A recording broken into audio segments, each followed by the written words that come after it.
مرزا غالب جب 1825 کے لگ بھگ پرانی دلی کے محلہ بلی مارا کٹرا قاسم جان کی حویلی میں رہتے تھے تو ان کی دوستی چرخی والا گلی کے کت فروش حاجی میر سے ہو گئی، جن کی دکان پر ان کا بہت آنا جانا تھا۔ ان کی دکان پر اردو، فارسی اور عربی کی کتابیں، مشہور شعراء کے دیوان، کلیات اور دیگر ادبی کتب دستیاب تھی۔ غالب ہمیشہ ان سے کتابیں مستعار لے کر پڑھ کر واپس کر دیتے یا دکان کے پچھلے کمرے میں تخت پوچھ پر بیٹھے کتابیں بھی پڑھتے رہتے اور حاجی میر سے گپ شپ بھی لگاتے رہتے۔ غالب نے ساری زندگی کوئی کتاب خرید کر نہیں پڑھی۔ کبھی شراب اور جوئے سے کوئی پیسہ بچتا تو کتاب خریدنے کا خیال آتا، اور شراب بھی وہ بہت مہنگی اور اعلیٰ درجے کی پیتے تھے۔ ایک دوست میرٹھ کی چھاؤنی سے ان کی شراب خرید کر لایا کرتے تھے، جہاں انگریز فوج کے لیے انگلستان سے عمدہ اور اعلیٰ شراب آیا کرتی تھی۔ ایک دن غالب حاجی میر کی دکان سے نکل رہے تھے کہ بھیرویں کے میٹھے سروں میں گندھی ہوئی ایک رسیلی آواز ان کے کانوں میں پڑی۔ کوئی دوشیزہ حاجی میر کی دکان کے عین سامنے والے چبارے سے غالب ہی کی غزل گنگنا رہی تھی: دل ہی تو ہے نہ سنگ و خشت، درد سے بھر نہ آئے کیوں۔ آواز میں اس قدر لوچ اور سوز تھا کہ غالب بت بنے سنتے رہ گئے۔ کوئی دوشیزہ مسلسل ان کی غزل کے دو اشعار دہرائے جا رہی تھی۔ آخر بالا خانے کی سیڑھیاں چڑھ کر وہ اوپر پہنچے تو دیکھا کہ کوٹھے کے ادھ کھلے دروازے پر چلمن پڑی ہے۔ چیک اٹھانے کی ضرورت ہی نہ پڑی۔ ایک نہایت خوش جمال خوبصورت لڑکی ان کی غزل گائے جا رہی تھی۔ لڑکی کو اچانک محسوس ہوا کہ دروازے پر کوئی ہے، تو وہ چلمن کی اوٹ میں آ کر کھڑی ہوئی اور سلام دعا اور آنے کی غرض و غائب کے بعد غالب کی غزل کے بارے میں باتیں کرنے لگی۔ غالب نے اس کو یہ نہیں بتایا کہ یہ ان کی غزل ہے جو اس کاغذ پر لکھی ہوئی تھی، جو انہوں نے خود ایک دن اپنی چھت سے غصے میں آ کر گلی میں پھینک دیا تھا، اور کسی چورن فروش نے اس میں چورن لپیٹ کر گانے والی لڑکی کو دیا تھا۔ اس کاغذ پر صرف یہی دو اشعار لکھے تھے، باقی اشعار انہوں نے چلمن کی اوٹ سے اس لڑکی کی بیاز میں لکھوا دیے اور بتایا کہ غالب ان کے بہت اچھے دوست ہیں اور انہیں ان کی اکثر غزلیں یاد ہیں۔ پھر کبھی آنے کا کہہ کر غالب وہاں سے چلے آئے، مگر اپنا دل وہیں بھول آئے۔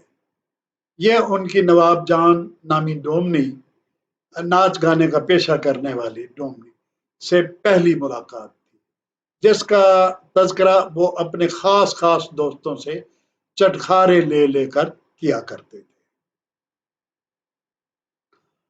چند دن بعد غالب اپنی بیٹھک میں تھے کہ ایک اجنبی آیا جس کا نام فدن تھا، اور وہ نواب جان کا رکا لے کر آیا تھا، جس میں لکھا تھا کہ کچھ دن پہلے ایک مہربان شخص چوبارے پر آ کر ان کی ایک غزل لکھوا گیا تھا، مگر اپنا نام و پتہ بتا کر نہیں گیا۔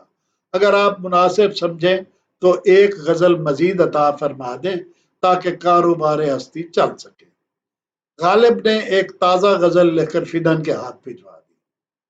اس واقعے کو گزرے چند روز ہوئے ہوں گے کہ نواب جان حاجی میر کی کتابوں کی دکان پر آئی اور پوچھا کہ کیا غالب کا دیوان یا مجموعہ کلام مل سکتا ہے۔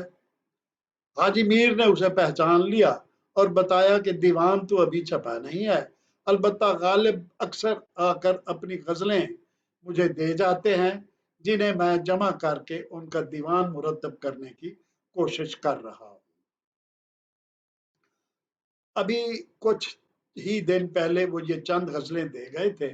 حاجی نے چند کاغذات اپنے ڈیسک سے نکال کر اس خاتون کو دکھائے۔ لڑکی نے کاغذ ان کے ہاتھ سے لے کر سرسری سی نگاہ ان غزلوں پر ڈالی اور بولی: اگر آپ اجازت دیں تو میں یہ غزلیں لے جاؤں اور نقل کر کے یہ ہو بہو واپس کر جاؤں گی۔ میں وہ آپ کے سامنے والے چوبارے پر رہتی ہوں، ہم چند دن پہلے ہی آپ کے پڑوس میں آئے ہیں۔ हाजी बोले, हाँ हाँ मैं जानता हूँ, मगर ये गजलें मैं आपको उनकी इजाजत के बगैर कैसे दे सकता हूँ जिनकी ये मिल्कियत है। ए लो, वो खुद ही आ गए हैं, आप उनसे खुद ही मांग लें। इतने में गालिब सामने से आ गए। लड़की उनको देखकर दंग रह गई कि ये तो वही शख्स है जो चंद दिन पहले उसके कोठे पर आए थे। वो शर्म से पानी पानी होकर बोली, मुझे माफ कर दीजिए, आप आए और मैंने आपको अंदर आने तक को नहीं कहा। अलगर्ज गालिब ने अपनी वो गजलें उसे नोट करने के लिए दे दी और इस दूसरी मुलाकात के बाद दोनों में एक खास ताल्लुक पैदा हो गया। गालिब अपनी शान और खानदानी वकार की खातिर उसके कोठे पर तो कभी नहीं गए, हालांकि वो बार बार बुलाती रही, मगर उससे वक्तन फवक्तन कहीं ना कहीं मुलाकात हो जाती। उस जमाने में शुरफा का नाचने गाने वालों वालियों के कोठों पर जाने को बुरा नहीं माना जाता था, बल्कि कोठों की तहजीब और कोठों को तहजीब और अदब आदाब की आमाजगाह समझा जाता था। तवायफें दो किस्म की होती थी। एक वो जो जिस्म का धंधा करती थी, एक वो जो जिस्म का धंधा नहीं करती थी बल्कि सिर्फ नाचने गाने का पेशा करती थी, उन्हें डोमनी कहा जाता था। और दूसरी वो जो नाच गाने के साथ जिस्म भी फरोख्त करती थी, उन्हें छन्नाल या मालजादी कहा जाता था। डोमनियों के कोठे तहजीब व फन और अदब आदाब के मरकज समझे जाते थे और शौकीन मिजाज नवाब, रईस और उमरा इन कोठों पर जाना बायसे फखर समझते थे और बायसे इज्जत वकार गर्दानते थे। मगर गालिब कभी अपनी डोमनी के कोठे पर नहीं गए। एक दिन गालिब कहीं जा रहे थे कि नवाब जान का कासिद फिदन राह में मिल गया और बोला कि मैं आपको मिलने आपके घर गया था, मगर आप मिले नहीं तो अब वापस जा रहा था। मुझे उन्होंने आपके पास एक मिसरे का मतलब पूछने के लिए भेजा है। वहां वो गरूर इज्जोनाज, यहाँ ये हिजाब पास वजा, जरा इस मिसरे का मतलब समझा दीजिए। गालिब ने एक और शेर पढ़कर उसका मतलब समझा दिया। यूं नवाब जान बहाने बहाने गालिब को अपनी याद दिलाती रहती।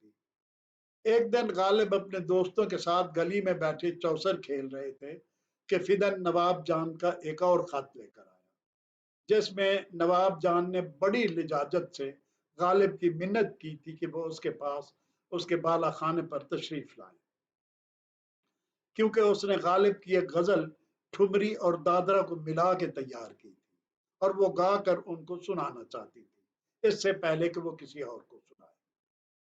गालिब ने खत पढ़कर एक आह भरी। फिदन ने जवाब मांगा तो गालिब बोले, कहना वादा तो नहीं करते, मगर शायद कभी आ भी जाए, और कहना उड़ने न पाए थे कि गिरफ्तार हम हुए। कैद अजीज तो किसी को नहीं, मगर अब कैद की कैद में मुब्तला हूं। चौसर के साथी उन्हें तमस्कराना निगाहों से देख रहे थे। उन्होंने पूछा, किसके खत पे इतने लौट पाउट हुए जा रहे हो मिर्जा? गालिब बोले, भाइयों, ये मुगल बच्चे भी अजीब होते हैं, जिसमें मरते हैं उसी को मार रखते हैं। एक डोमनी को हमने भी मार रखा है, फिदन मियाँ उसी का रुक्का लाया था। फिदन ने गालिब का पैगाम नवाब जान को दिया कि शायद आ भी जाएं, मगर वो खाम खा खुशफहमी में मुब्तला हो गई कि वो जरूर आएंगे। मशाता को बुलाकर सुबह से बनने संवरने में लग गई। हाथों पे सुर्ख रंगली मेहंदी लगवाई, एक हाथ पे मिर्जा लिखवाया और दूसरे पे गालिब। हाथ सीधे करती तो मिर्जा गालिब साफ लिखा हुआ खूबसूरत दिखाई देता था। साथ ही साथ वो अपने कारिंदों और साजिंदों को हिदायत देती जा रही थी, फिदन ये करो, छुटन वो करो, गुलरेज उनका गांव तकिया दाएं तरफ लगवा देना। गालिब घर से निकलने वाले थे कि उमराव एक नया चुगा लाई और अपने हाथ से पहनाया। यानी उनकी बेगम ने उनको एक नया चुगा अपने हाथ से पहनाया। बाल संवारे, कपड़ों की सिलवटें दूर की और मिर्जा बोले, बेगम क्यों ऐसे सजा संवार कर दूल्हा बना रही हो? मालूम भी है हम कहाँ जा रहे हैं? एक डोमनी के कोठे पर। सुना है हम पर बहुत मरती है। बेगम हंस के बोली, मरेगी क्यों नहीं? हमारा इंतखाब कोई इतना मामूली है। सपहर से शाम, शाम से रात हो गई मगर मिर्जा ना आए। कोतवाल शहर मुजरा देखने आ गया। नवाब जान ने अलाप देकर भाव के लिए हाथ आगे किया तो कोतवाल ने उसके एक हाथ में मिर्जा और दूसरे हाथ पर गालिब लिखा देखकर वो कोतवाल जल भुनकर कबाब हो गया और तंजिया लहजे में बोला, नवाब जान तुमने ये किस कंगले से दिल लगा लिया? पूरे शहर का मकरूज है। वो तड़क के बोली, और उनका जो कर्ज चढ़ रहा है सारे जमाने पर, उसे उतारते उतारते दिल्ली की नस्लें गुजर जाएंगी, फिर भी चुकता नहीं होगा। वो बोला, क्या बात करती हो नवाब जान? जब भी बल्ली मारा से गुजरता हूं कहीं ना कहीं बैठा जुआ खेल रहा होता है। किसी दिन धर लिया तो हीरा लाल वकील भी ना छुड़ा सकेगा।